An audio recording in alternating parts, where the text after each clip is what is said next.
So mga katupa, no, flex ko lang ang video na to, no. Panoorin niyo po yan. Kitang-kita niyo naman sa video na yan na merong baha, halos gatuhod na, no. Nakaka-proud po talaga ang mga kapatid sa Iglesia ni Cristo. Lalong-lalo na sa mga kabataan o PNK. Dahil araw ngayon ng pasalamat ng pagsamba ng kabataan. So, nakaka-proud po silang tignan. Hindi po talaga nagiging hadlang, maging karamdaman man o bagyo, baha, masamang panahon, hindi po talaga rason kung bakit hindi ka makapagsamba.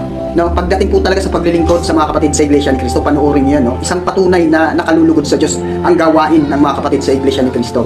Nakaka-proud po sila dahil sa kabila ng masamang panahon, nagagawa po nilang pagtuunan ng pansin ang paglilingkod sa Diyos. Hindi po nakakaligtaan kahit pa anumang dumating na mga hadlang para ikaw ay hindi makapagsamba. Tuloy pa rin ang pagsamba kahit buhay pa ang kapalit. So yun po yung mga tunay na kaanib sa Iglesia ni Cristo. Tunay na mga lingkod ng Diyos, lalong-lalo na sa mga kabataan o PNK. Maraming salamat, no, mga katupa. Tingnan nyo naman yan.